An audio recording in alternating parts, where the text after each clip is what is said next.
Hey everybody, it's Friday night and I'm doing two again. This seems to work, so here we go. It's Friday night. Friday night in my house means sourdough starter time. It means making bread tomorrow to give to friends on Sunday. And so I have to do dough prep tonight, and that's what I'm going to take you along on the journey. I do have dinner cooking. I have a pork loin in my toaster oven, and I have like box potatoes on the stove. You had to add milk and water and butter, and I went, that's easy. So that is tonight. We are going to do 2 loaves of sourdough sandwich bread, which is super popular, super easy, and that's what I'm going to take you along on this journey for. I do have a recipe because I normally use my recipe off my phone, but my phone is occupied. So I'm going to be looking at the recipe every once in a while. Just bear with me. So the first thing I need to do is measure out my sourdough, and she overflowed again last night because she was happy. That's okay. So it calls for 200 grams. So I'm going to do 2 of that. So 400 grams of sourdough starter into my bowl. And she's shedding her dry starter. Okay, so I need 200 grams starter in my bowl. 188.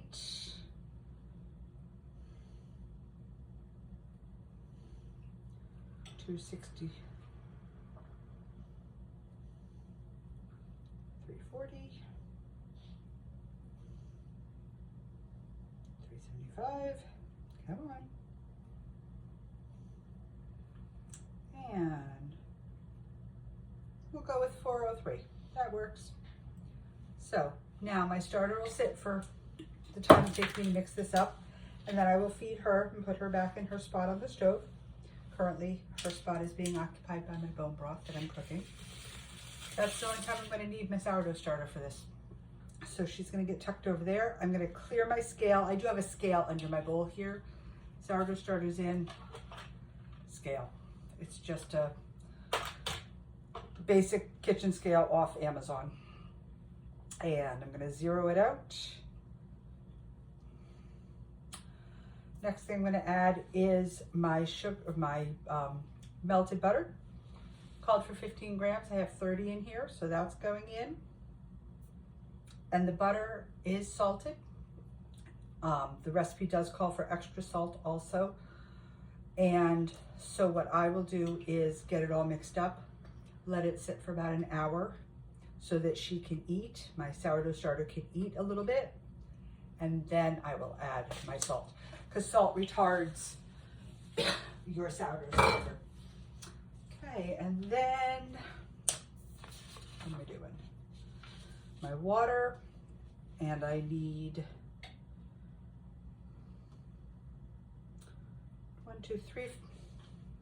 250. Yep. Okay. 0. Thank you.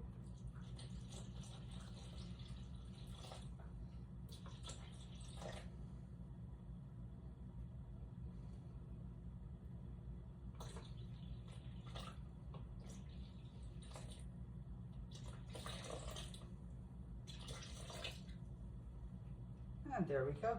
Water is in. Okay, I'm going to take it off the scale, and I'm going to mix all of this with my Danish dough whisk. I love it. Some people don't feel the need, don't like them. I happen to love mine. They do a great job. I use them for regular bread as well as any of my sourdoughs. This recipe does call for sugar. I don't put sugar in. I put honey. This is just a basic regular honey from, I don't know, the market. It's not a local honey because I can't get one right now because it's winter. So once I can get local honey, that's what I will be using. But I just use regular honey. You could use maple syrup, you could use agave, you could use coconut sugar, you could use regular sugar, any kind of sweetener you want. You need that little bit of sweet. And I'm just stirring this all together. It's kind of just a soupy mess, soupy white mess. And then we're going to add our flour in. Back on the scale. Zero it out. And this takes 400 grams for one, so 800 grams of flour. I probably don't have enough in here. I do have another 10-pound bag. Get that out. There we go.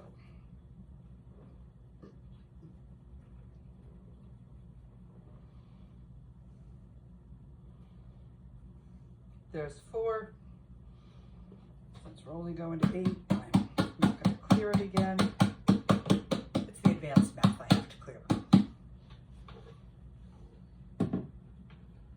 For hate speech. Oh, I don't know what that means, but oh, whoops. Okay, we just dropped you. There we go. You're back. Okay. I don't know what that means either, so we're just going to do that. Now I've got some regular flour here. It's King Arthur bread, and that's what I use is a bread flour because bread flour has a higher protein percentage in it, and therefore it's better for the bread, it's better for us. So, okay, we're at 675. We're going for 8. Ooh, almost perfect.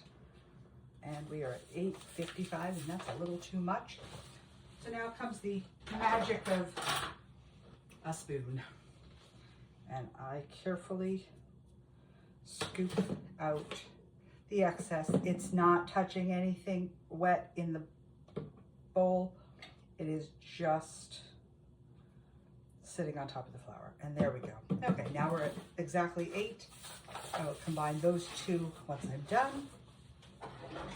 And like I said, I'm skipping the salt, even though it's called for an hour, because my sourdough starter likes to get a little fed before she does anything. When I started baking her, this sourdough starter, I followed the directions to the T. Salt in, and I'm like, why isn't she rising? Why isn't she doing anything? Then I started reading some more because sourdough is a science. You have to read and learn. And I quickly realized not all sourdough likes to have the salt put in right away. So when I do her first stretch and fold, like I said, in about an hour, I will add the salt at that point. And then everybody's happy. With sourdough, you have to do what works for you and your starter. Oh, my nose is itchy tonight. Does that mean anything? You're gonna kiss a fool, something? I don't know. Okay. And this, there's all the liquid is absorbed. There's nothing hanging out. The bowl is all sticky. The dough is all sticky and shaggy. That is what she should look like. Shaggy dough. I promise you in an hour when I start to work with her, she'll start to form. And then in between each stretch and fold, she kind of relaxes, it gets sloppy again, and then forms again. And by the time I go to bed tonight for her bulk ferment, she will be a beautiful dough, and I'll bake tomorrow and have beautiful sandwich bread. That, my friends, is how easy it is. Because now I put her to the side, I put a blanket over her, well, not a blanket, a tea towel, one gnome to go with my Swedish horses. That seems appropriate. So tea towel over her so she stays a little warm. And my sourdough likes to hang out under the light on the stove. That's it. Now I have an hour to go kill and have dinner.